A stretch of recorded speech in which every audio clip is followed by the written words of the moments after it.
నీకు కలిగిన ఆత్మలో 2 పాళ్ళు నా మీదకి వచ్చినట్లు ఇది నాకు కావాల్సింది. అందుకతడు నీవు అడిగినది బహు కష్టతరముగా ఉన్నది. అయితే నేను నీ యొద్ద నుండి తీయబడినప్పుడు నేను నీకు కనబడిన ఆ ప్రకారము నీకు లభించును, కనబడకపోయిన అది నీకు కాకపోను. ఇప్పుడు ఏం జరిగిందంట, ఆయన వెళ్ళిపోతూ ఉండేటప్పుడు ఏం జరిగిందంట, ఆ ఏలియా వస్త్రము ఎవరి మీద పడిందంట, ఎలీషా మీద పడింది. హల్లెలూయా. చదువుకున్నాం 12వ వచనం.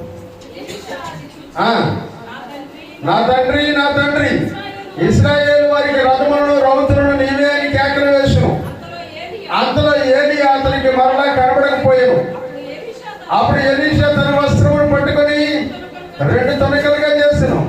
మరియు ఏలియా దుప్పటి క్రింద పడగా అతడు దానిని తీసుకుని యోర్దాను ఒడ్డున వచ్చి నిలిచి ఒంటి మీద నుండి క్రింద పడిన ఆ దుప్పటిని పట్టుకొని నీటి మీద కొట్టి ఏలియా యొక్క దేవుడైన యెహోవా ఎక్కడ ఉన్నాడని అడిగాను. ఇప్పుడు ఏలియా దుప్పటి ఇప్పుడు ఎవరి మీదకి వెళ్ళిపోయిందంట, పర్మనెంట్ గా ఎలీషా మీదకి వెళ్ళిపోయింది. హల్లెలూయా. ఇంక మళ్ళీ ఏలియా తీసుకొడతాను, ఇంక మళ్ళీ ఏలియా, ఎందుకంటే ఏలియా ఎక్కడికి వెళ్ళిపోయాడంట, పరలోకానికి వెళ్ళిపోయాడు.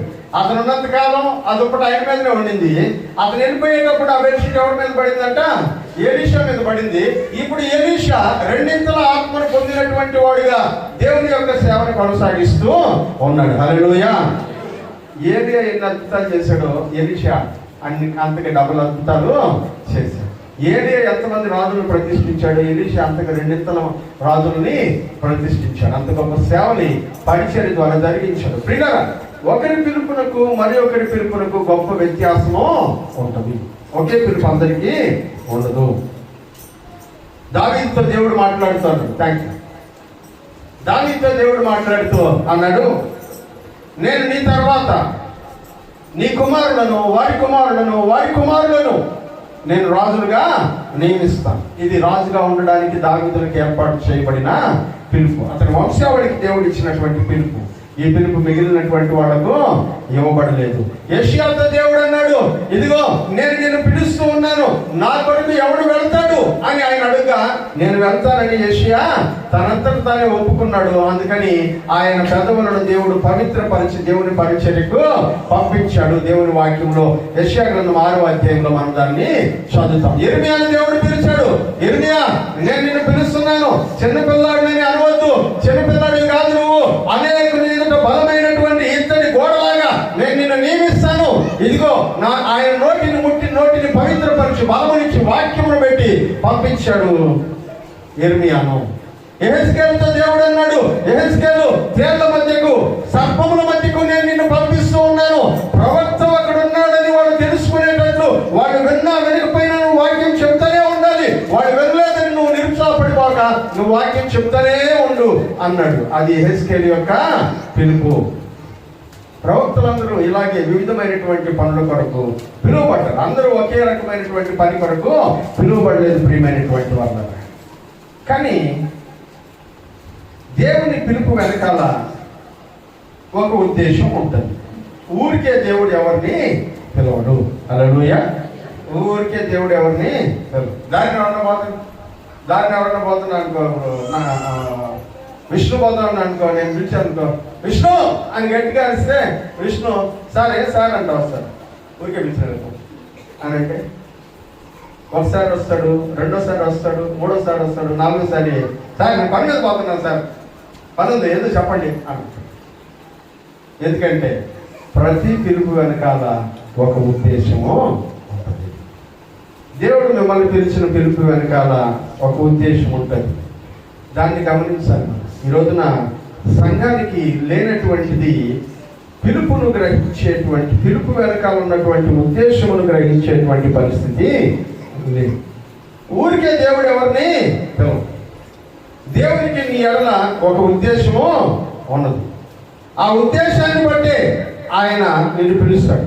ఆ ఉద్దేశం ఏమిటో నువ్వు గ్రహించగలిగితే నీ పిలుపు వెనకాల ఉన్న రహస్యం ఏమిటో నీకు అర్థం. దేవుడు నిన్ను పిలిచిన ఉద్దేశం ఏమిటో నువ్వు తెలుసుకోకపోతే నీ పిలుపు వెనకాల ఉన్నటువంటి ఉద్దేశం నీకు అర్థం కాదు. 2 వారాల క్రితం మనము స్తుతి ఆరాధనలో ఒక కొత్త పాట పాడాం. మరణము నన్నేమీ చేయలేదు అనే పాట. దాంట్లో ప్రతి చరణం వెనకాల నేను చూసినప్పుడు ఆ లాస్ట్ లైన్లో ఇదియే దేవుని ఉద్దేశమా అని అడుగుతారు. ఉందా ఆ పాట? ఉంటే ఇవ్వండి ఒకసారి నాకు. అందులో ప్రతి చరణం వెనకాల లాస్ట్ లైన్లో దేవుని ఉద్దేశం ఏమిటి మన ఎడల అనేటువంటి మాటని దైవజనుడు పదే పదే మాట్లాడడాన్ని మనం చూస్తాం. ఒక సహోదరి ఆ పాటను ఒరిజినల్గా పాడినటువంటి వాళ్ళు కాకుండా ఒక సహోదరి పాటను ఎలా మొదలు పెట్టిందంటే, నేను ఎట్లా అనుకున్నానో అట్లాగే మొదలు పెట్టిందాక. ఎక్కడి నుంచి మొదలు పెట్టిందంటే ఉద్దేశమా అనే దగ్గర నుంచి మొదలు పెట్టింది. ఎందుకంటే మన ఎడల దేవునికి ఒక ఉద్దేశము ఉన్నది. హల్లెలూయా. మన ఎడల దేవునికి ఒక ఉద్దేశము ఉన్నది అనే విషయాన్ని మనం గమనించాలి. ఆయన అంటున్నాడు, ఇదిగో సియోనులో నన్ను చేర్చుకుంటే నా ఎడల నీకున్న ఉద్దేశమా అని అడుగుతూ ఉన్నాడు. నీ ముఖమును చూడని వారి కొరకు ప్రార్థన చేయడమే నా ఎడల నీకున్న ఉద్దేశమా అని అడుగుతున్నాడు. దయ్యాలు గడగడ వణుకుచూ ఉండేటువంటి సేవ చేయడమే నా ఎడల నీకున్నటువంటి ఉద్దేశమా అని అడుగుతాడు. విశ్వసించబోయేటువంటి వాళ్లకు మాదిరిగా బ్రతకడమే నా ఎడల నీకున్న ఉద్దేశమా అని అడుగుతాడు. ప్రియులారా, మనందరి ఎడల దేవునికి ఒక ఉద్దేశము ఉంది. ఏ ఉద్దేశమును దేవుడు కలిగి ఉన్నాడో దాన్ని మనం గమనించగలిగితే మన జీవితానికి సార్థకత ఏర్పడుతుంది. ఇశ్రాయేలు ప్రజలు బబులోను దేశానికి బానిసలుగా వెళ్ళిపోయినప్పుడు బబులోను సింహాసనాన్ని పార్సీక దేశపు రాజులైనటువంటి కోరిష కాలంలో వాళ్ళను ఓడించి పార్సీకులు తమ దేశాన్ని స్వాధీనం చేసుకున్నారు, బబులోను స్వాధీనం చేసుకున్నారు. ఆ దేశంలో ఎస్తేర్ అనేటువంటి ఒక యవనస్తురాలు కూడా బ్రతుకుతూ ఉండేది, అనాథ పిల్ల. మొర్దెకై అనేటువంటి ఆవిడ పినతండ్రి తెచ్చుకొని ఆ అమ్మాయిని పెంచుకుంటూ ఉన్నాడు. అలా పెంచుకుంటున్నటువంటి టైంలో ఒకానొక రోజున రాజుగారి యొక్క భార్య అయినటువంటి వస్తి రాజు చెప్పినటువంటి పని చేయలేదని చెప్పి ఆమెని రాణి పోస్ట్ నుంచి తీసేసి వేరే రాణిని వెతుక్కోవడానికి ఆ దేశంలో ఉండబడిన పెద్దలందరూ ప్రయత్నాలు చేశారు. ప్రియులారా, అలా ప్రయత్నం చేస్తూ ఉన్నప్పుడు, వేరే రాణి కోసం ప్రయత్నిస్తున్నప్పుడు మొర్దెకై ఆమెను కూడా రాణి యొక్క ఉద్యోగానికి ఏర్పాటు చేసి ట్రైనింగ్ లోకి పంపించాడు. 1 year, సంవత్సరం రోజులు ట్రైనింగ్. ఈ 6 నెలల పరిమళ ద్రవ్యాలు, ఆ తర్వాత 6 నెలల సుగంధ ద్రవ్యాలతో వాళ్ళు ఏదో బ్యూటిఫికేషన్ అయిపోయిన తర్వాత ఒక్కొక్కరుగా రాజుగారి దగ్గరికి వెళ్ళడం ప్రారంభిస్తారు. సంవత్సరం టైం పడుతుంది వచ్చినటువంటి ఒక్కొక్క స్త్రీ రాజు దగ్గరికి వెళ్ళడానికి. ఈ సంవత్సరం రోజుల పాటు ఆవిడ రాజుగారికి భార్య అవ్వాలి అన్నటువంటి ఒకే ఒక ఉద్దేశంతో ఆవిడ అక్కడ చేర్చబడిందని అనుకునింది. దేవుని యొక్క కృపను బట్టి ఆవిడ పర్షియా దేశపు రాజుగారికి భార్యగా చేయబడింది, రాణిగా మారి.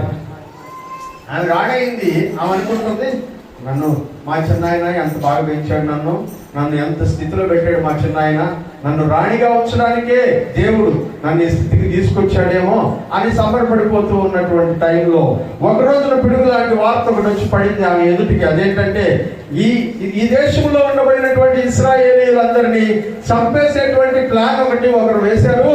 ఇశ్రాయేల్ ప్రజలందరూ బ్రతికి బయటపడాలంటే నువ్వు వెళ్ళి రాజుగారితో మాట్లాడాలి అని ఒక విషయాన్ని చెప్పి పంపించాడు. హల్లెలూయా. అప్పుడు దాకా అనుకునింది, ఎందుకు నన్ను రాణిగా చేశాడు, ఇక్కడ ఉండేటువంటి సుఖభోగాలు అనుభవించడానికే. చిన్నప్పుడు నేను అన్ని కష్టాలు పడ్డాను, పెద్ద అయిన తర్వాత దేవుడు నాకు సుఖాన్ని ఇచ్చాడు, ఈ సుఖాలు అనుభవించడానికే దేవుడు నన్ను ఇలాగనే ఏర్పాటు చేశాడు అని అనుకుంటూ బ్రతుకుతా ఉంది. మొర్దెకై వర్తమానం పంపించాడంట, నువ్వు వెళ్ళి మన విషయమై రాజుగారితో మాట్లాడు. ఆమెనిందంట, అయ్యా రాజుగారు పిలవకుండా ఆయన దగ్గరికి పోతే చంపేస్తారు, నేను రాణినైనా కూడా రాజుగారు పిలవకుండా రాజుగారి గదిలోకి వెళ్తే ఎవరినైనా చంపేస్తారు, ఆయన తన చేతిలో ఉండేటువంటి ఆ కర్రను తీసుకొని నా వైపు సాగితే తప్ప నేను లోపలికి వెళ్ళే అవకాశం లేదు, లోపలికి ఒకవేళ బలవంతంగా నేను వెళ్తే నన్ను చంపేస్తాడు అని ఆవిడ చెప్తే, మొర్దెకై ఎవరున్నాడో తెలుసా? ఎస్తేరు గ్రంథం 4వ అధ్యాయం, ఎస్తేరు గ్రంథం 4వ అధ్యాయం 14వ వచనంలో మొర్దెకై ఎస్తేరుతో ఇలా అన్నాడు, చదువుకుందాం. నీవు ఈ సమయమందు ఏమీ మాట్లాడక మౌనముగా ఉన్న ఎడల యూదులకు సహాయము వేరొక వైపు నుండి వచ్చును. కాగా నీ తండ్రి ఇంటి వారును నశించుదురు. ఇది ముఖ్యమైన, నీవు ఈ సమయమును బట్టి రాజ్యమునకు వచ్చితివేమో ఆలోచించుకోమని చెప్పమన్నాడు. హల్లెలూయా. మొర్దెకై అంటున్నాడు, నువ్వు ఇన్ని రోజులు రాణిగా ఉండింది ఎందుకోసమో నీకు తెలియదేమో. రాణిగా ఉండడం వెనకాల ఉన్నటువంటి ఒక ఉద్దేశం నీకు తెలియదేమో. ఏంటో తెలుసా? నీ ప్రజలందరినీ రక్షించుకునేటువంటి అవకాశం దేవుడు నీ చేతుల్లో పెట్టాడు. అందుకే నేను ఇక్కడ పెట్టింది, ఊరికే పెట్టలేదు నేను ఇక్కడ. చాలా మంది అనుకుంటా ఉంటారు, నేను ఎందుకు ఇట్లా ఉన్నాను, దీని వెనకాల నేను ఎందుకు ఈ పొజిషన్లో ఉన్నాను, నేను ఎందుకు ఈ స్థాయిలో ఉన్నాను. ఇప్పుడు రాజా ఎందుకు నన్ను అన్న తన పెద్దగా చేశాడు, నేను ఇంతకు ముందు నెట్టే ఉంటే బాగుండేదే. అలాగే కాలేబు, చిరంజీవి, వీళ్ళందరూ అనుకుంటూ ఉండొచ్చు. దాని వెనకాల ఉన్నటువంటి ఉద్దేశం ఏమిటో వాళ్ళకి తెలియకపోవచ్చు. ఒకవేళ ఏర్పరచుకున్నటువంటి నాకు కూడా తెలియకపోవచ్చు. కానీ దేవుని పిలుపుని బట్టి ఆ విధంగా ఏర్పాటు చేశాను అనుకుంటే, మొర్దెకై కూడా నేను నిన్ను రాణిగా ఎందుకు పంపించాను ఆ రోజు నాకు తెలియదు. ఇట్లాంటి పరిస్థితులు వస్తాయని నాకు తెలియదు. నాకు తెలియకపోయినా ఎవరికి తెలుసు అంట? దేవునికి తెలుసు. ఇంటి వెనకాల ఉన్నటువంటి ఉద్దేశం ఏమిటో. ఇదిగో ఈ రోజు ఒకటి వస్తుందని, ఇశ్రాయేలు ప్రజలందరినీ చంపించేటువంటి కుట్ర ఒకటి జరుగుతుందని, ఆ కుట్ర నుంచి ఇశ్రాయేలు ప్రజల్ని కాపాడాలంటే రాజుగారి ప్రక్కన ఉండేటువంటి వాళ్ళ వల్లే సాధ్యం అవుతుందని నిన్ను ఇక్కడ పెట్టాడేమో.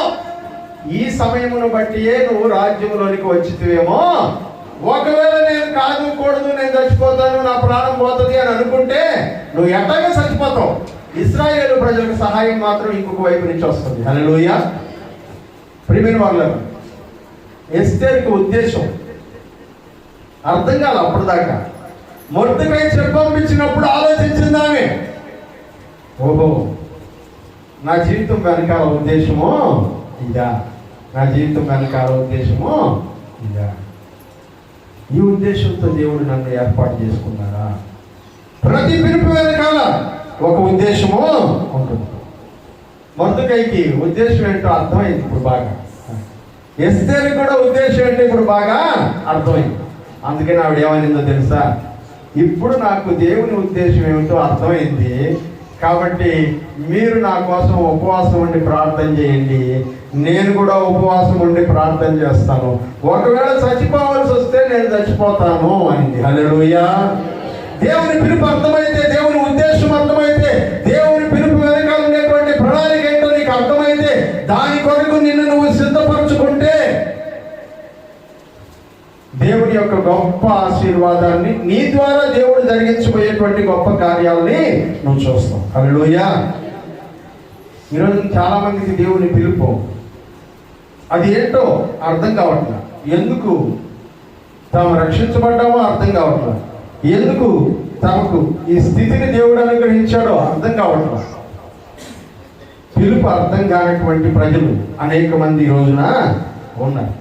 పిలుపును తన విషయమై తెలుసుకున్నటువంటి ఎస్తేరుకి పాఠం బాగా అర్థమైంది. ఇప్పుడు ఏమంటుంది? నేను చచ్చిపోయినా పర్వాలేదు, దేవుని ఉద్దేశం నా జీవితంలో నెరవేర్చబడాలి. హల్లెలూయా. మీకుందా? దేవుని పిలుపు వెనకాల ఒక ఉద్దేశం. ఇక్కడ ఉండబడినటువంటి ప్రతి ఒక్కరి పిలుపు వెనకాల దేవునికి ఒక ఉద్దేశం ఉంది. నన్ను దైవజనుడిగా చేయడం వెనకాల దేవునికి ఒక ఉద్దేశం ఉంది. రాజాని సంఘ పెద్దగా నిలబడడం వెనకాల దేవునికి ఒక ఉద్దేశం ఉంది. మెర్సీ అక్కడ కూర్చొని ప్యాడ్ కొట్టడం, క్రాంతి అక్కడ కూర్చొని డ్రమ్ కొట్టడం వెనకాల దేవునికి ఒక ఉద్దేశము ఉంది. పాస్టర్ గారు అవడం వెనకాల దేవునికి ఒక ఉద్దేశం ఉంది. ఏది దేవుడు నిర్లక్ష్యముగా, అలక్ష్యముగా, యథాలాపముగా ఏది చెయ్యడు. హల్లెలూయా. ఆయనకు ఒక ప్లాన్ ఉంటుంది. ఆ ప్లాన్, ఆ టైం వచ్చినప్పుడు ఈ సమయం కొరకే నువ్వు ఈ స్టేజ్ లో ఉన్నావు అనే విషయం ఎస్తేరుకు చెప్పబడినట్లు నీకు కూడా చెప్పబడినప్పుడు దాన్ని నువ్వు ఇంప్లిమెంట్ చేయలేకపోతే దేవుడు ఏం చేస్తాడో తెలుసా? వష్టిని తెలిసి పక్కన పెట్టినట్టు నిన్ను కూడా తీసి పక్కన పెడేస్తాడు అంతే. హల్లెలూయా. చాలా సింపుల్ దేవునికి ఆ పని, చాలా సింపుల్. మనం అనుకున్నాం అబ్బో ఇది చాలా కాంప్లికేట్ అయిపోద్ది, చాలా ప్రాబ్లం అయిపోద్ది, చాలా ఇబ్బంది అయిపోద్ది. దేవునికి చాలా సింపుల్, దేవునికి చాలా సింపుల్.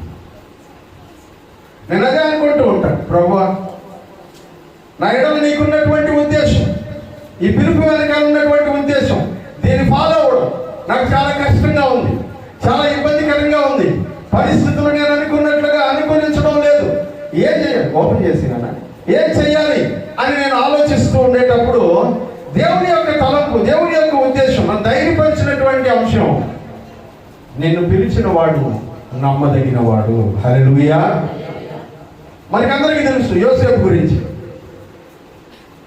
17 సంవత్సరాల వయసులో యోసేపు ఐగుప్తు దేశానికి అమ్మివేయబడ్డాడు.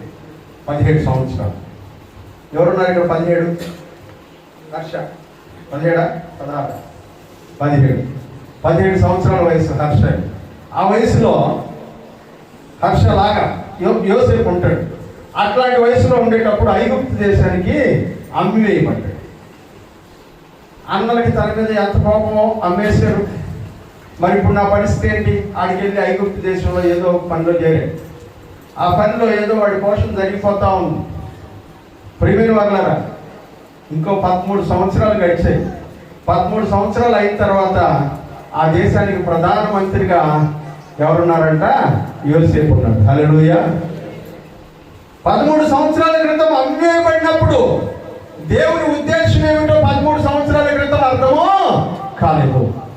13 సంవత్సరాలకు పూర్వం యోసేపునికి దేవుడు కలనిచ్చినప్పుడు దేవుని ఉద్దేశం ఏమిటో యోసేపునికి అర్థం కాలేదు. ఆయన నేను వీళ్ళందరికంటే గొప్పవాడిని అవుతానని దేవుడు చెప్పాడు, వీళ్ళందరికంటే గొప్పవాడిని అవుతానని దేవుడు చెప్పాడు అని అనుకుంటూ ఉన్నాడు. కానీ గొప్పవాడయ్యేటువంటి క్రమంలో 13 సంవత్సరాల పాటు తను అనుభవించవలసిన శ్రమ ఉంటున్నదనేటువంటి విషయాన్ని మర్చిపోయాడు. యోసేపు వెళ్ళాడు. 13 సంవత్సరాల తర్వాత ప్రధానమంత్రి అయ్యాడు. మొత్తం దేశం మొత్తం ఆయన చేతుల్లో ఉంది. ఇప్పుడంట యోసేపు యొక్క అన్నలు, యోసేపు యొక్క తండ్రి, యోసేపుకు సంబంధించినటువంటి 70 మంది రక్త సంబంధికులు వీళ్ళందరూ కూడా ఎక్కడికి వెళ్ళారంట? ఐగుప్తు దేశానికి వెళ్ళారు. హల్లెలూయా.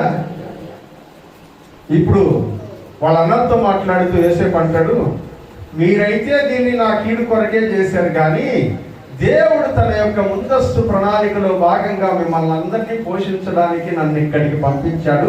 ఇది నా ఎడల దేవుని ఉద్దేశము. హల్లెలూయా. ప్రియమైనటువంటి వాళ్ళారా, ప్రతి పిలుపు వెనకాల ఒక ఉద్దేశం ఉన్నది. ఉద్దేశం లేకుండా పిలవడానికి దేవుడేమి పిచ్చివాడు కాదు, వెర్రివాడు కాదు. ఆయనకు ఒక ప్రణాళిక ఉంటుంది. నీ జీవితం పట్ల దేవునికి ఒక ప్రణాళిక ఉంది. ఈ 13 సంవత్సరాల శ్రమల కాలంలో ఎందుకు దేవుడు నన్ను పిలిచాడు, ఎందుకు నన్ను దేవుడు పిలిచాడు, నేను ఇంత నమ్మకంగా ఉన్నాను, నేను ఇంత యథార్థంగా ఉన్నాను, ఇదిగో పాపం చేయడానికి నా ముందుకు అవకాశం వచ్చినా కూడా నేను పాపం చేయకుండా బ్రతుకుతా ఉన్నాను, దేవుని మహిమపరచడానికి నేను బ్రతుకుతా ఉన్నాను. అయినా సరే ఎందుకు కష్టాల మీద కష్టాలు, శ్రమల మీద శ్రమలు, ఇబ్బందుల మీద ఇబ్బందులు నా మీదకి ఏర్పాటు చేస్తూ ఉన్నాయి. అదే కదా, అన్నల దగ్గర నుంచి దాడి, అన్నల దగ్గర నుంచి తప్పించుకున్నామంటే పోతీఫరు భార్య దగ్గర నుంచి దాడి, పోతీఫరు భార్య దగ్గర నుంచి తప్పించుకున్నామంటే జైల్లో దాడి, జైలు నుంచి తప్పించుకున్నాం కదా అనుకుంటే పైన ఉన్నటువంటి అధికారుల వల్ల దాడి. ఇలా ఒక్కొక్కటిగా ఒకదాని వెంబడి ఒకటి శ్రమల మీద శ్రమలు వస్తూ ఉంటే యోసేపుకి అర్థం కాలేదు. కానీ తన అన్నలు భోజనం కోసం వచ్చి తన ఎదురు సాగిల పడినప్పుడు, తనకు వచ్చినటువంటి కళ జ్ఞాపకానికి వచ్చినప్పుడు దేవుని ఉద్దేశం ఇదా అని జ్ఞాపకానికి వచ్చింది. హల్లెలూయా. దేవుని ఉద్దేశము ఇదా అని జ్ఞాపకానికి వచ్చింది. మరణము నన్నేమి చేయలేదు, పరిస్థితి నన్నేమి చేయలేదు, మరణము నన్నేమి చేయలేదు, పరిస్థితి నన్నేమి చేయగలదు, నీకు సమృద్ధిగా నాపై నీతి తోడై ఉన్నావు, నీ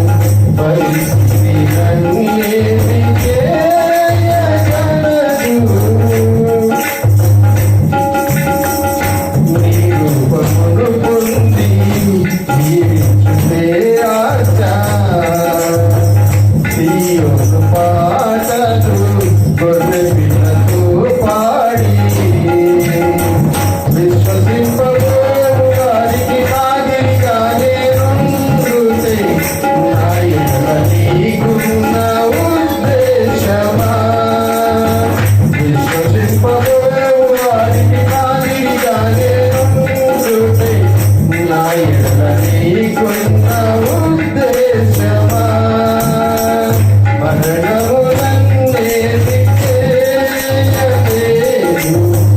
భరించి నన్నే దిక్కేయగలదు.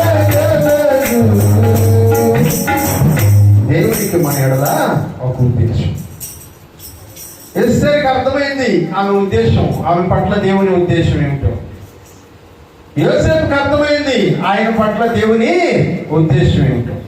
అది అర్థం చేసుకున్నటువంటి వారు ఆ ఉద్దేశము కొరకు తమ జీవితాన్ని పణంగా పెట్టడానికి కూడా సిద్ధపడతారు. హల్లెలూయా. దేవుని ఉద్దేశం అర్థం కాకపోతే ఏమీ చేయడానికి నీ వల్ల కాదు. ఎందుకంటే నువ్వు ఎందుకు ఆ పని చేస్తున్నావో దాని వెనకాల ఉన్నటువంటి గురి ఏమిటో నీకు తెలియడం లేదు. చాలామంది ఎందుకు పిలువబడ్డారో మర్చిపోతారు. ఎందుకు పిలువబడ్డారో మర్చిపోతారు. కొంతమంది మనం కూడా అంతే, పని చేసుకుంటూ ఉంటాం, ఏదో ఒక వస్తువు కనబడదా ఆ వస్తువు కోసం ఎత్తుకుతాం, తిరుగుతూ ఉంటాం. ఎందుకు తిరుగుతున్నామో మర్చిపోతాం. చాలామందికి ఈ అనుభవాలు ఉంటాయి. ఎందుకు తిరుగుతున్నామో మర్చిపోతాం. ఆ వస్తువు కనబడ్డదాకా ఎందుకు తిరుగుతున్నారో అర్థం కాదు. అది కళ్ళ ముందే తిరుగుతావు, నువ్వు తిరుగుతుంటే నీ కళ్ళ ముందు అది కూడా కనబడుతూ ఉంటుంది. అయినా కూడా చాలాసేపు ఎందుకంటే నువ్వు మర్చిపోయావు, నువ్వు ఏ పని మీద తిరుగుతున్నావో మర్చిపోయావు. చాలా మంది ఉంటాం కదా ఇట్లాంటి వాళ్ళు, తిరుగుతూ ఉంటాం. ఎప్పుడో గుర్తొస్తుంది, ఓ దీనికోసమే నేను వచ్చింది, ఇప్పుడు దాకా తిరుగుతున్నాను నేను. ఈరోజున చాలా మంది జీవిత ఉద్దేశం, జీవిత గమ్యం మర్చిపోయి తిరుగుతున్నటువంటి వాళ్ళు కనబడుతూ ఉన్నారు. తమ పిలుపును మర్చిపోయినటువంటి వాళ్ళు కనబడుతూ ఉన్నారు. దేవుని పిలుపులో ఉండబడినటువంటి ఆలోచనలు, అసలు తాము పిలువబడ్డామనేటువంటి విషయాన్ని మర్చిపోతున్నారు. అందుకనే వాళ్ళలో కలవరపాటు, కన్ఫ్యూజన్, ఏం చేయాలో తెలియని పరిస్థితులు వాళ్ళకి ఉత్పన్నం అవుతున్నాయి. పిలుపును మర్చిపోయిన వాడికి గమ్యం తెలియదు. పిలుపును మర్చిపోయిన వాడికి ఏం తెలియదు, గమ్యము యాడికి వెళ్ళాలో తెలియదు వాడికి. ప్రయాణం అయితే బయలుదేరాడు, ఉదయం లేచాడు, నిద్ర లేచారు, టక్ రెడీ అయినాడు, ప్యాంటు చొక్కా వేసుకున్నాడు, బండిని రెడీ చేసుకున్నాడు, శుభ్రంగా కూర్చున్నాడు. ఇప్పుడు లేచి కదలడానికి యాడికి పోవాలో అర్థం కావాలి. రెడీ అయితే అయినాడు, కానీ ఎక్కడికి పోవాలో అర్థం కావాలి. అట్లా ఉంటారు మీరు? ఉండరు కదా. పొద్దున్న నిద్ర లేస్తారు, రెడీ అవుతారు, యూనిఫామ్ వేసుకుంటారు. ఎక్కడికి వెళ్తున్నారు యూనిఫామ్ వేసుకొని? యాడికో దీనికి పోతాం అనుకుని వెళ్తారా? వెళ్ళరు కదా. సరే యూనిఫామ్ వేసుకున్నాం కదా అని చెప్పి స్కూల్కి వెళ్ళిపోతారా? మీ ఇద్దరు వెళ్తారా? వెళ్ళరు. అలా వ్యాన్ వస్తేనే ఎక్కడ, అలా వ్యాన్ వస్తేనే ఎక్కడ. అది రాకపోతే కొంచెం సంతోషం ఉండదు అనుకుంటాం కదా. ఎందుకంటే మనం ఎక్కడికి వెళ్ళాలో మనకు తెలుసు, ఉద్దేశం ఏంటో మనకు తెలుసు. ఆ ఉద్దేశాన్ని మర్చిపోయినటువంటి వాళ్ళు చాలా మంది ఉన్నారు. అట్లాంటి వాళ్ళని మనం పిచ్చోళ్ళు అంటాం. అట్లాంటి వాళ్ళు మనం ఏమంటాము? ఎందుకంటే గమ్యము తెలియక తిరిగేటువంటి వాళ్ళు, యాకోబు అంటాడు ఎవరి గురించి? సముద్ర తరంగములను పోలినటువంటి వాళ్ళు, ఆకాశం నుంచి రాలిపడేటువంటి చుక్కలు లాంటి వాళ్ళు, గమ్యము తెలియక తిరుగులాడేటువంటి వాళ్ళు అని యాకోబు పత్రికలో అంటాడు. వాళ్ళు ఈ రోజున అనేక మంది గమ్యము తెలియనటువంటి వాళ్ళుగా, దేవుని పిలుపు వెనకాల ఉన్నటువంటి ఉద్దేశం ఏమిటో దాన్ని మర్చిపోయినటువంటి వారుగా, దేవుని పిలుపును మర్చిపోయినటువంటి వారుగా ఉంటున్నారు. పౌలు భక్తుడు అంటాడు, నేను పోరాడేటప్పుడు గాలితో పోరాడినట్లు నేను పోరాడడం లేదు. నేను పోరాడుతున్నప్పుడు నా ఎదుట ఒక గమ్యం ఉంది, గురి ఉంది, దాని వరకు నేను పోరాడుతూ ఉన్నాను, కానీ గాలికై పోరాడినట్లు నేను పోరాడటం లేదు అని అంటాడు. తిమోతి పత్రికలో రాస్తూ అంటాడు, మంచి పోరాటము పోరాడి తిని, నా పరుగును తుదముట్టించి తిని, విశ్వాసమును కాపాడుకుంటుని, నా కొరకు జీవ కిరీటము ఎదురు చూస్తూ. హల్లెలూయా. ఒక గమ్యం, ఒక గురి ఉండాలి. నేను దేవుడిని పరిచయం చేస్తూ ఉన్నానంటే దాని వెనకాల ఒక గమ్యం ఉంటుంది. దేవుడు పిలిచాడు, అనేకులను రక్షణలోనికి నడిపించడం దేవుని యొక్క ఉద్దేశం, అనేక సంఘాలు స్థాపించడం దేవుని యొక్క ఉద్దేశం. అందుకొరకే దేవుడు పిలుచుకున్నాడు. ఆ పిలుపు నాకు జ్ఞాపకం ఉన్నంత వరకు నో ప్రాబ్లం. ఎందుకంటే ఆ వైపుకే వెళ్తుంటాను, ఆ వైపుకే వెళ్తాను. కానీ ఆ పిలుపును మర్చిపోయినటువంటి రోజున ఏం చేయాలో నాకు తెలియదు. ఎందుకంటే గమ్యం లేని వాడి పనులను మనము పిచ్చి చేస్తులు అంటాం. గమ్యం లేనటువంటి వాడి పనులు ఏమంటాము? పిచ్చి చేస్తుంటాం. క్రైస్తవుని జీవితం గమ్యం లేనటువంటిది కాదు. మనకు ఒక గమ్యం ఏంటది? పరలోకమే నా అంతఃపురం, చేరాలనే నా తాపత్రయం. పరలోకమే నా అంతఃపురం, చేరాలనే నా తాపత్రయం. యేసుదేవరా కనికరించవా, దారి చూపవా. యేసుదేవరా కనికరించవా, దారి చూపవా. పరలోకమే నా అంతఃపురం, చేరాలనే నా తాపత్రయం. స్వల్పకాలమే ఈ లోక జీవితం, మన భవ్య జీవితం మహోజ్వలం. స్వల్పకాలమే ఈ లోక జీవితం, మన భవ్య జీవితం మహోజ్వలం. మజిలీలో దాటే మనోహరం, నీ మహిమ చూసే మధుర క్షణం. మజిలీలో దాటే మనోహరం, నీ మహిమ చూసే మధుర క్షణం. వీక్షించు కన్నులు విశ్వాస జీవితం నాకు ఇయ్యవా. వీక్షించు కన్నులు విశ్వాస జీవితం నాకు ఇయ్యవా. పరలోకమే నా అంతఃపురం, చేరాలనే నా తాపత్రయం. మనందరికీ ఒక గమ్యం. ఏంటా గమ్యం? పరలోకం. హల్లెలూయా. అవునా అనుకుంటున్నారా ఇప్పుడు?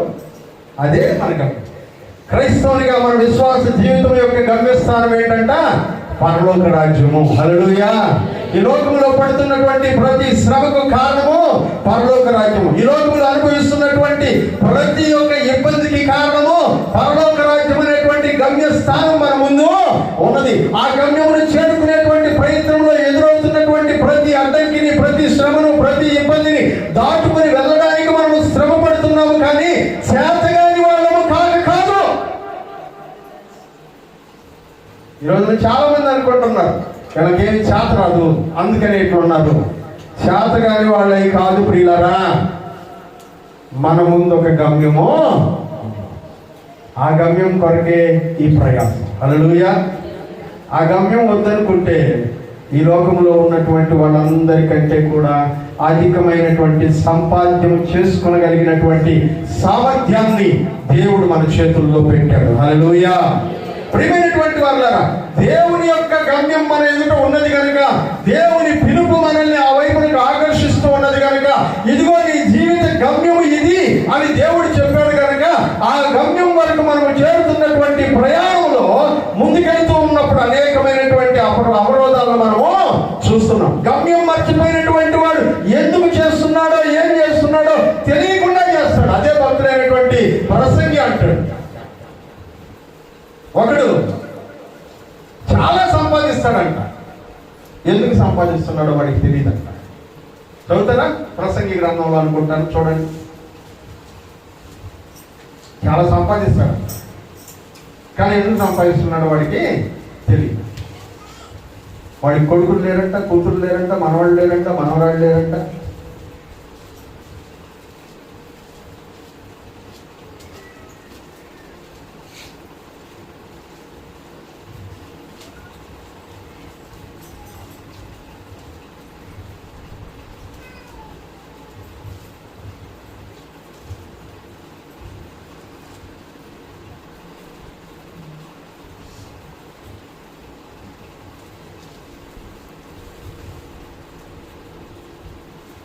కనబడిందమ్మా?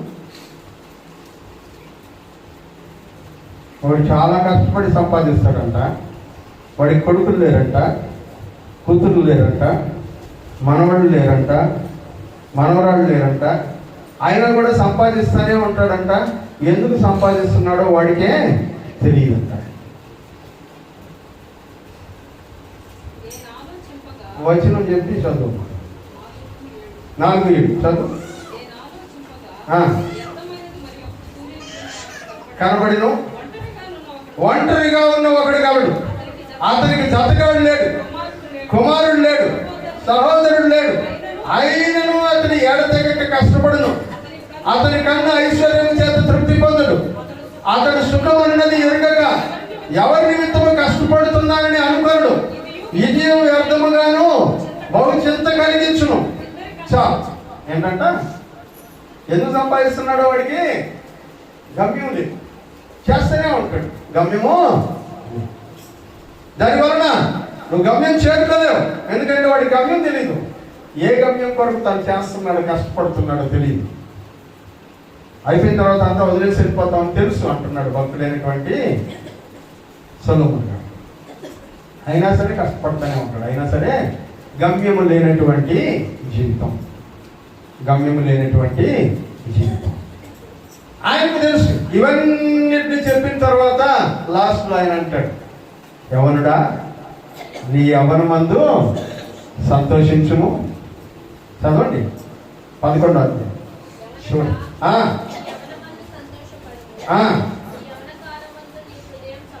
నీ యవ్వన కాలమందు నీ హృదయం సంతుష్టిగా ఉండనిమ్ము. నీ కోరిక చొప్పునను నీ దృష్టి యొక్క ఇష్టం చొప్పునను ప్రవర్తింపుము. అయితే వీటన్నిటిని బట్టి దేవుడు నిన్ను తీర్పులోనికి తెచ్చినని జ్ఞాపకము ఉంచుకోను. ఏం చేస్తాడు? క్లాస్లో తీర్పులోనికి తీసుకొస్తాడని జ్ఞాపకం పెట్టుకో. లేత వయసును నడిప్రాయమును గతించుకోను కనుక నీ హృదయంలో నుండి వ్యాకులమును తొలగించుకొనుము. నీ దేహము చెరుపు దానిని తొలగించుకొను. దుర్దినములు రాకముందే వీటి యందు నాకు సంతోషము లేదని చెప్పు సంవత్సరములు రాకమునిపే తేజస్సునకును సూర్యచంద్ర నక్షత్రములకు చీకటి కమ్మక ముందే వాన వెలిసిన తరువాత మేఘములు మరలా రాకముందే నీ బాల్య దినములందే నీ సృష్టికర్తను స్మరణకు ఇది గమ్యం. ఇవన్నీ మధ్యలో చాలా వస్తాయి, పాసింగ్ క్లౌడ్స్. కానీ గమ్యం ఒకటి ఉంటుంది, అక్కడికి చాలా. ఆయన అంటున్నాడు నీ పిలుపుని నువ్వు మర్చిపోకూడదు అంటాడు. 1 పేతురు పత్రిక 1వ అధ్యాయం 10వ వచనం చదువుకుందాం. మీకు కలుగు ఆ కృపను గురించి ఈ రక్షణ గురించి పరిశీలించు, తమ యందున్న క్రీస్తు ఆత్మ క్రీస్తు విషయమైన శ్రమలను గురించి వాటి తరువాత కలుగుబో మహిమను గురించి. సరే, మరి 2 పేతురు 1:18.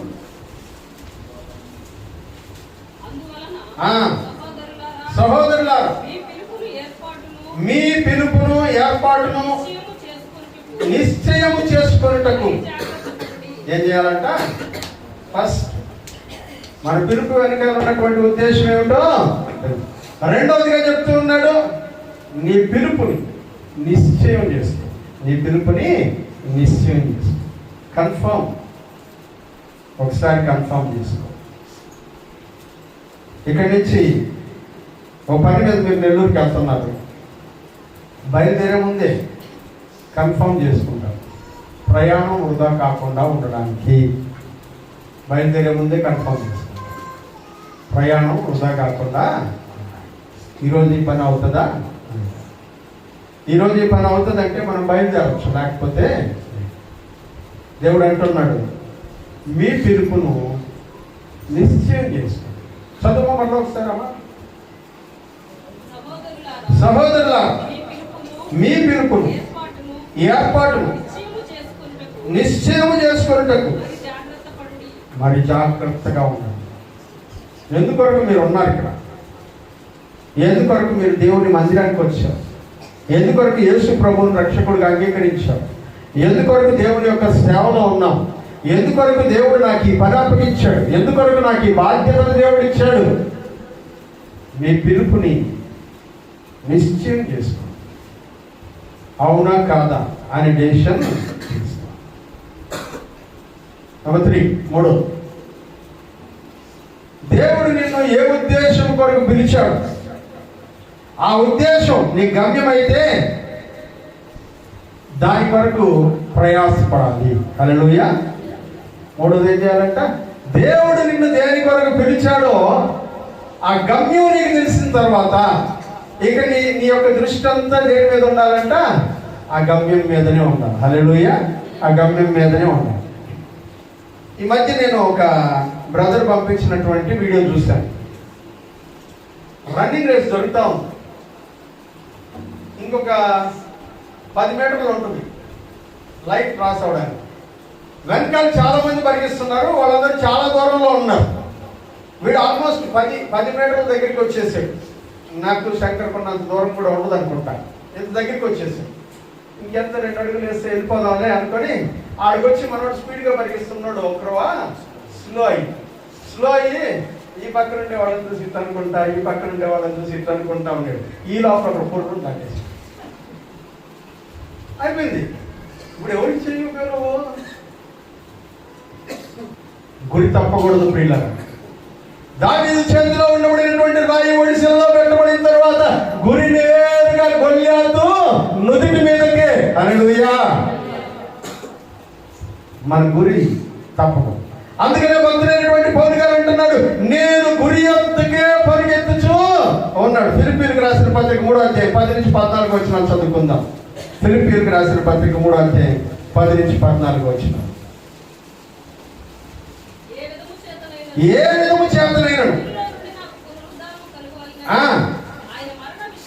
ఆయన మరణ విషయంలో సమాన అనుభవము గలవాడని ఆయనను ఎరుగని, ఆయన పునరుద్ధాన బలమును ఎరుగు నిమిత్తము, ఆయన శ్రమలో పాలివాడు ఏంటిదో ఎరుగు నిమిత్తము సమస్తమును నష్టపరుచుకొని ఎంచుకొనుచున్నాను. ఇదివరకే నేను గెలిచి తినని నేను, ఇదివరకే సంపూర్ణ స్థితి పొంది తినని నేను అనుకొనటలేదు. నేను దేని నిమిత్తము క్రీస్తు యేసు చేత పట్టబడి తినో దానిని పట్టుకోవాలని. ఎందుకంటే పరిగెత్తలేదు ఆయన. దేవుడు యేసుక్రీస్తు నన్ను దేని కొరకైతే పట్టుకున్నాడో దానికోసం నేను పరిగెత్తుతూ ఉన్నాను. హల్లెలూయా. దానికోసం నేను పరిగెత్తుతూ ఉన్నాను. ఇప్పుడు లాస్ట్ లైన్ 14 వచ్చిన అనుకుంటాను. క్రీస్తు యేసునందు దేవుని ఉన్నతమైన పిలుపునకు కలుగు బహుమానము పొందవలెనని గురి యొద్దకే పరిగెత్తుతూ ఉన్నాను. ఎక్కడికి పరిగెత్తున్నాడంట? గురి దగ్గరికే. మన గమ్యం అదైనప్పుడు దాని దగ్గరికే పరిగెత్తాలి. మనం ఇటు అటు డిస్ట్రాక్షన్స్ చాలా వస్తాయి. మనకు ఈ పక్కన ఆ పక్కన మనల్ని ఎంకరేజ్ చేసేవాడు, మనల్ని డిస్కరేజ్ చేసేవాడు చాలా మంది ఉంటారు. కానీ నీ ఎదుట ఒక గురి ఉంది. అందుకే హెబ్రీయులకు రాసినటువంటి భక్తులైనటువంటి పౌలు గారు మాట్లాడుతూ 12వ అధ్యాయం 1-2 వచనాల్లో ఈ రీతిగా మాట్లాడుతూ అంటారు, ఇంత గొప్ప సాక్షి సమూహము మేఘము వలె మనల్ని ఆవరించి ఉన్నందున మనము కూడా ప్రతి భారమును సులువుగా చిక్కులు పెట్టి ప్రతి పాపమును విడిచిపెట్టి విశ్వాసములకు కర్తయు దానిని కొనసాగించేవాడునైన యేసు వైపు చూస్తూ మన ఎదుట ఉంచబడినటువంటి పందెములో ఓపికతో పరిగెత్తుదాము. ఏ వైపు పరిగెత్తాలంటే పందెంలో పరిగెత్తాలి, గురి దగ్గరికే. గమ్యం లేనటువంటి వాడిగా పరిగెత్తకూడదు ప్రియమైనటువంటి వాళ్ళు. క్రైస్తవ జీవితం గమ్యం లేనటువంటిది కాదు. ఈ దినాలు అనేక మంది గమ్యము తప్పి తిరిగేటువంటి చుక్కల్లాగా కనబడుతూ ఉన్నారు. గమ్యం తప్పి తిరిగేటువంటి చుక్కలు దేనికోసం అంట? మధ్యలో కనబడుతున్నటువంటి కొన్ని అట్రాక్షన్స్ కోసం. ఇదిగో ఈ వైపుకి వెళ్తే ఈ లాభం వస్తుంది, ఆ వైపుకి వెళ్తే ఆ లాభం వస్తుంది, ఫలానా ప్రయోజనం పొందొచ్చు, ఫలానా దగ్గర ఎక్కువ ధనం సంపాదించవచ్చు, ఫలానా దగ్గర ఈ మేలు పొందొచ్చు అనుకుంటూ దేవుని వైపు చూడడం మానేసి అటువైపున ఇటువైపున ఉన్నటువంటి అనేకమైన ఆకర్షణల వైపు తిరిగిపోతూ గమ్యాన్ని మర్చిపోతున్నటువంటి వాడుగా ఈరోజు అనేక మంది క్రైస్తవులు కనబడుతూ ఉన్నారు. ఆయన అంటున్నాడు, గురి యొద్దకే నేను పరిగెత్తుతూ ఉన్నాను. ఆయన గురి యొద్దకు పరిగెత్తేటువంటి క్రమంలో కొన్ని పాఠాలని మనకు నేర్పుతూ ఉన్నాడు. ఒక్కొక్కటిగా మనం చదువుకునేటువంటి ప్రయత్నం చేద్దాం. 12వ వచనం నుంచి చూద్దాం. ఇదివరకే నేను గెలిచి తినైనను, ఇదివరకే సంపూర్ణ సిద్ధి పొంది తినైనను అనుకున్నట లేదు అంటాడు. ఇప్పటికే నేను గెలిచేసానని, ఇప్పటికే నేను పర్ఫెక్ట్ అని నేను అనుకోవడం లేదు. హల్లెలూయా, హల్లెలూయా.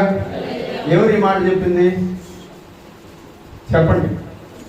ఎవరు చెప్పారు ఈ మాట? పౌలు గారు. ఎవరు చెప్తున్నారు? ఆ పౌలు గారు ఏమన్నాడు తెలుసా? నేను క్రీస్తును పోలి నడుచుకున్న ప్రకారం మీరు నన్ను పోలి. ఆయనే ఏమంటున్నాడంటే, I'm not a perfect man, నేను మిస్టర్ పర్ఫెక్ట్ని కాదు. కాబట్టి ఇదివరకే నేనేదో సాధించేశానని కానీ, ఇదివరకే నేనేదో గెలిచేశానని కానీ, నేను పర్ఫెక్ట్ అయిపోయానని కానీ నేను అనుకోవడం లేదు. నేను అనుకోవడం లేదు. 10:11 అంటాడు, ఏ విధము చేతనైనను మృతులలో నుండి నాకు పునరుద్ధానము కలగాలని. ఎందుకంటే ఈ ప్రయత్నం అంతా ఎందుకంట, చచ్చిపోయిన తర్వాత మరలా యేసు ప్రభు లేచినట్టు నేను కూడా సమాధిలో నుంచి తిరిగి లేవాలి, పరలోక రాజ్యం వెళ్ళాలి.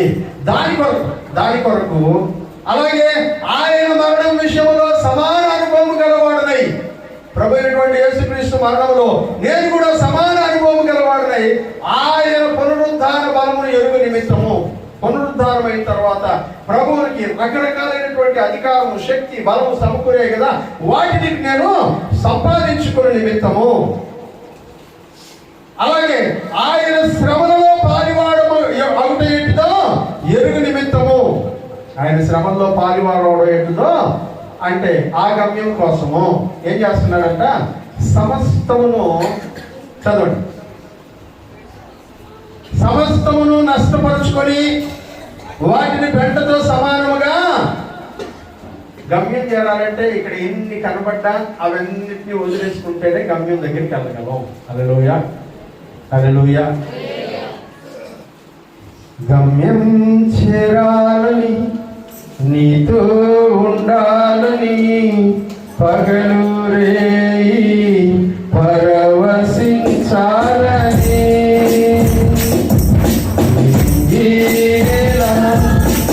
కనుమరుగైన శాశ్వత జీవం పొందాలని సాగిపోతున్నాను, నిన్ను చేరాలని నిరీక్షిస్తున్నాను, నిన్ను చూడాలని సాగిపోతున్నాను, నిన్ను చేరాలని నిరీక్షిస్తున్నాను, నిన్ను చేరాలని, నీతో ఉండాలని పగలు రేయి పరవశించాలని.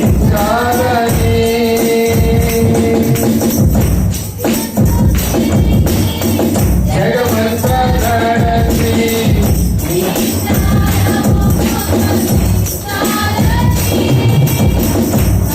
నాకున్నవన్నీ సమస్తం ప్రేమించి నీ ప్రేమయంతో కొలవాలని. అది ఎంత ఎత్తున ఉందో, అది ఎంత లోతున ఉందో, అది ఏ రూపంలో ఉందో, అది ఏ మాటల్లో ఉందో, సాగిపోతున్నాను, నిన్ను చూడాలని నిరీక్షిస్తున్నాను, నిన్ను చేరాలని సాగిపోతున్నాను, నిన్ను చూడాలని నిరీక్షిస్తున్నాను, నిన్ను చేరాలని చేరాలని నీతో ఉండాలని పగలు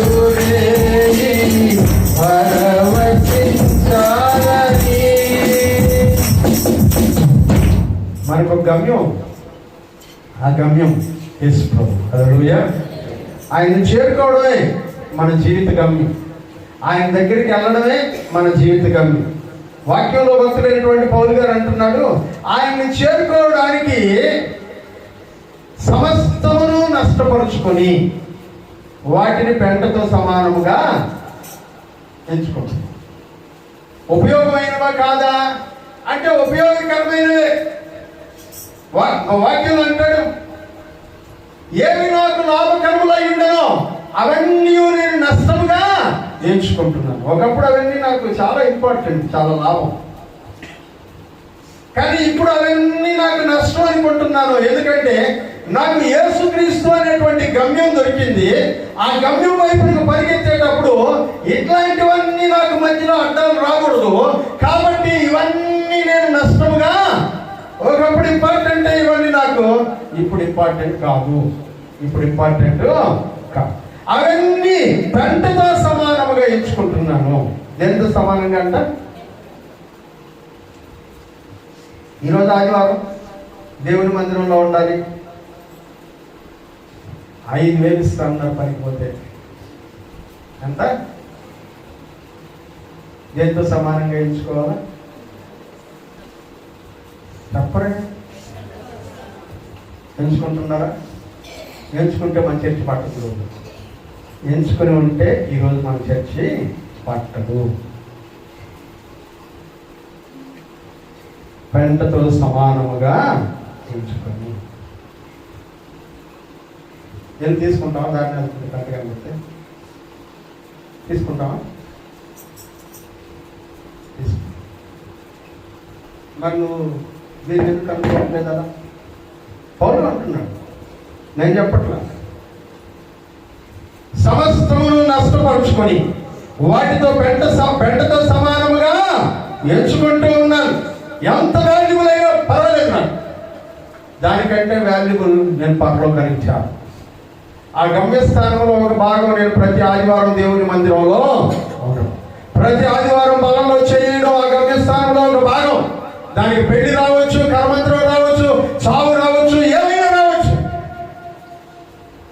పెంటతో సమానముగా ఎంచుకొని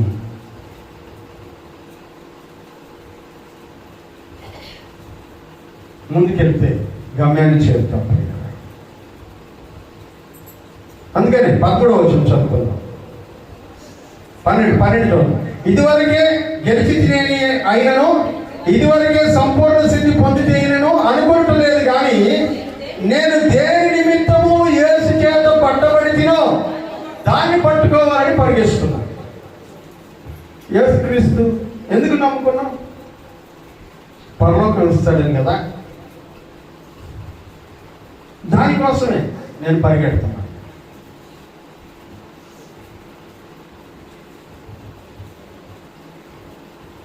దానికోసమే నేను పరిగిస్తున్నాను. ఇంక దేనికోసం కాదు. మధ్యలో చాలా డిస్టర్బెన్సెస్ వస్తాయి. ఇప్పటికే నేను సాధించాను అనుకోవడం లేదు, కానీ యేసయ్య నన్ను దేనికోసం అయితే తన చేతిలో పట్టుకున్నాడో, ఎందుకైతే దేవుడు నన్ను రక్షించుకున్నాడో, ఎందుకైతే నన్ను బాప్తిస్మలోనికి నడిపించాడో, అందరూ వేరుగా ఉన్నా నన్నొక్కడనే నా కుటుంబంలో ఎందుకు ఇలా దేవుడు పిలుచుకున్నాడో దానికోసం నేను పరిగెడుతూ ఉన్నాను. దానికోసం ఇంగ్లీష్లో అంటాడు, I'm striving forward to that. Striving అంటే వేగంగా ముందుకెళ్తున్నాను, అటు ఇటు చూడకుండా ముందుకెళ్తున్నాను, నేను పరుగెత్తుతూ ఉన్నాను. సహోదరులారా, నేను ఇదివరకే పట్టుకొని ఉన్నానని తలంచుకోను, ఇంతవరకే నేను సాధించానని అనుకోను. అయితే ఒకటి చేయుచున్నాను, ఏంటన్నది? వెనుకున్నవి మరచి ముందున్న వాటి కొరకై ఏం మర్చిపోవాలంట? చెప్పండి, ఏం మర్చిపోవాలా? దర్శనాన్ని కాదు మర్చిపోవాల్సింది, గమ్యాన్ని కాదు మర్చిపోవాల్సింది, పిలుపుని కాదు మర్చిపోవాల్సింది. నీ పిలుపును పొందిన తరువాత ఇప్పటిదాకా నీవి అని అనుకున్నవన్నిటినీ, వెనుకున్న వాటిని మరచి ముందున్న వాటి కొరకై వేగిర పడుతూ ఉన్నాను. ముందున్న వాటి కొరకు, లక్ష్యం కొరకు, గమ్యం కొరకు, గురి కొరకు వేగిర పడుతూ ఉన్నాను. క్రీస్తు యేసునందు దేవుని ఉన్నతమైన పిలుపునకు కలుగు బహుమానము పొందం. దేవుని పిలుపుతో పాటు ఏముంటుందంట? బహుమానము.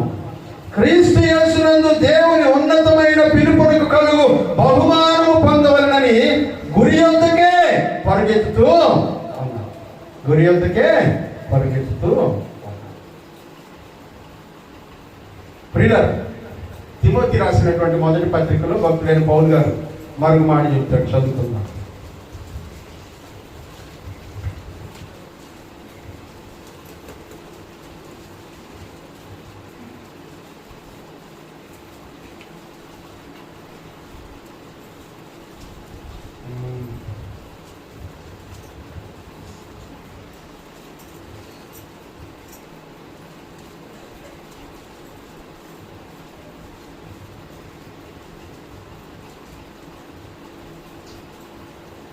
రెండవ తిమోతి పత్రికలో మనం ఒక మాట చదువుతున్నాం. 20వ వచనం, 2వ అధ్యాయం 20వ వచనం. గొప్ప ఇంటిలో వెండి పాత్రలను బంగారు పాత్రలను మాత్రమే కాక కర్రవియు మట్టివియు కూడా ఉండును. వాటిలో కొన్ని ఘనతకును కొన్ని ఘనహీనతకును వినియోగించబడు. జాగ్రత్త, 21వ వచనం. ఎవడైనను వేటిలో చేరక తనను తాను పవిత్రపరచుకొనిన యెడల వాడు పరిశుద్ధపరచబడి యజమానుడు వాడుకొనుటకు అర్హమైన ప్రతి సత్కార్యమునకు సిద్ధపరచబడి ఘనత నిమిత్తమైన పాత్ర అయ్యుండును. హల్లెలూయా. ఆయన చెప్తున్నాడు, ఇంట్లో రకరకాలైన పాత్రలు ఉంటాయి. వెండివి, బంగారువి, కర్రవి, మట్టివి, రకరకాలవి ఉంటాయి. ఒక్కొక్క దాన్ని ఒక్కొక్క పని కొరకు వాడతాం. వీటి ఏటిల్లో చేరకుండా యజమానుడు వాడుకునేటువంటి పాత్రగా ఉండాలంటే వీటిల్లో చేరకుండా నిన్ను నువ్వు పరిశుద్ధపరచుకో. హల్లెలూయా. మిగిలిన వాళ్ళతో కలిసిపోయి బ్రతికితే నువ్వు వాటిలో చేరిపోతావు. ఏదో ఒక పనికి ఎవడో ఒకడో నిన్ను వాడేస్తావు. అలా కాకుండా వాటిలో చేరకుండా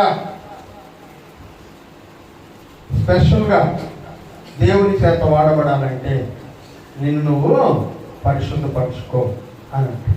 2వ అధ్యాయంలో మరొక మాటని మనం చూద్దాం. 3వ వచనం. క్రీస్తు యేసు యొక్క మంచి సైనికుడి వలె నాతో కూడా శ్రమను అనుభవించుము. సైనికుడు ఎవడును యుద్ధములకు పోయినప్పుడు తనను దండులో చేర్చుకుని వారిని సంతోష పెట్టవలనని ఈ జీవన వ్యాపారములలో చిక్కుకొనడు. సైన్యానికి పోయేవాడు ఏం చేయడంట? ఈ జీవన వ్యాపారాల్లో చిక్కుకోడు. మరియు జట్టి అయిన వాడు పోరాడినప్పుడు నియమ ప్రకారము పోరాడుకుంటే, పోరాడేటువంటి వాడు నియమ ప్రకారం పోరాడకపోతే వాడికి కిరీటము దొరకదు. పాటుపడిన వ్యవసాయకుడే మొదట ఫలములో పాలు పుచ్చుకొనవలసిన వాడు. నేను చెప్పు మాటలు ఆలోచించుకొనుము. అన్ని విషయములందు ప్రభువు నీకు వివేకమును అనుగ్రహించును. ప్రియులారా, సైనికుడితో పోలుస్తున్నాడు క్రైస్తవుని. ఈ జీవన వ్యాపారాల్లో చిక్కుకోకూడదు, యుద్ధానికి పోయేవాడు.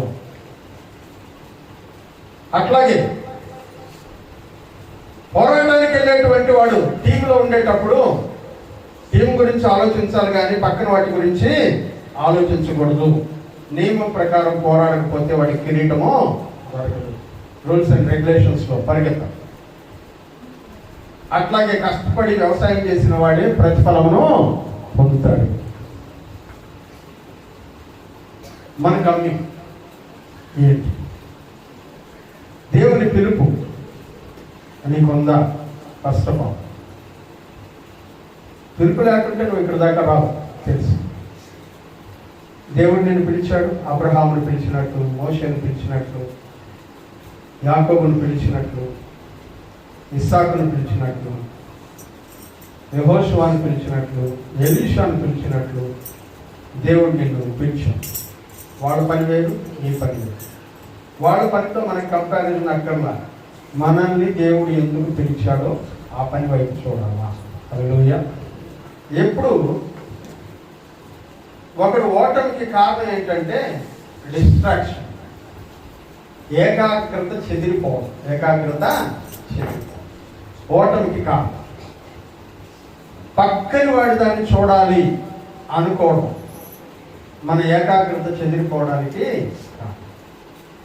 మన ముందు ఏముంది, మన గోల్ ఏంటి అనేది కాకుండా పక్కన వాటిని చూసేటువంటి అలవాటు ఉన్నటువంటి వారు ఓడిపోతారు. ఎగ్జామ్లో కూడా మీరు చూడండి, పరీక్ష రాయడానికి వెళ్ళినప్పుడు కంటెంట్ ఉన్నాడు ప్యాడ్ మీద కళ్ళు పెట్టి రాసుకుంటా వెళ్ళిపోతాడు. కంటెంట్ లేనివాడు ఏం చేస్తాడు? ఈ పక్క రాజమే రాశాడు.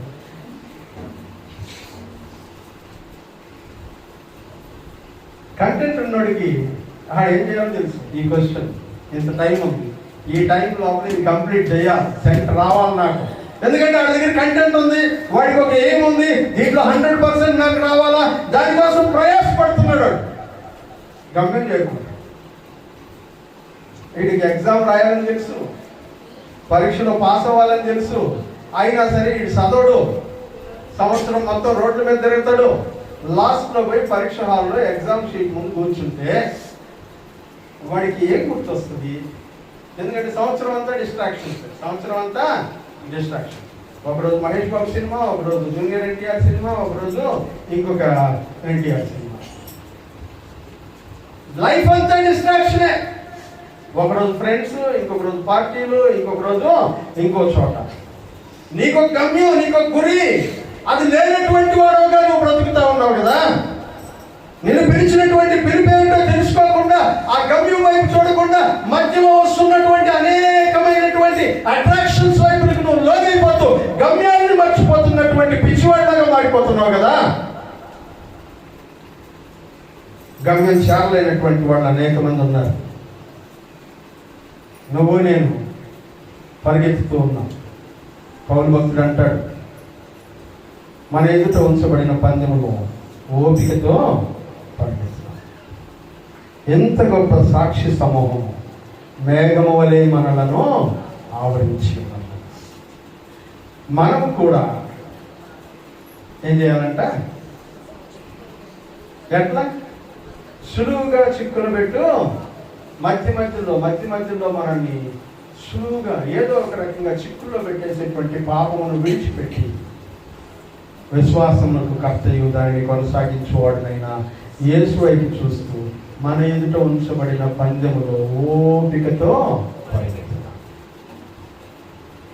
100 మీటర్స్ రేస్గా లైఫ్ టైం రేస్.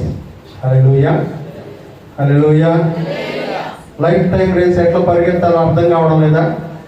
అయ్యో, ఒక రోజుకే 10 సంవత్సరాలకే ఈ కష్టాలన్నీ నేను అనుభవించలేకపోతున్నాను, యేసయ్యని నమ్ముకున్న తర్వాత ఎన్ని శ్రమలు వస్తాయని నాకు తెలీదు, ఎన్ని ఇబ్బందులు పడతామని నాకు తెలీదు, ఇట్లాంటి పరిస్థితులు నా జీవితంలో ఉండేటప్పుడు నేను ఎలా ముందుకెళ్ళాలి, నా జీవితంలో జీవితాంతం ఎలా ఈ ప్రయత్నం కొనసాగాలో తెలియక ఇబ్బంది పడతా ఉన్నావా?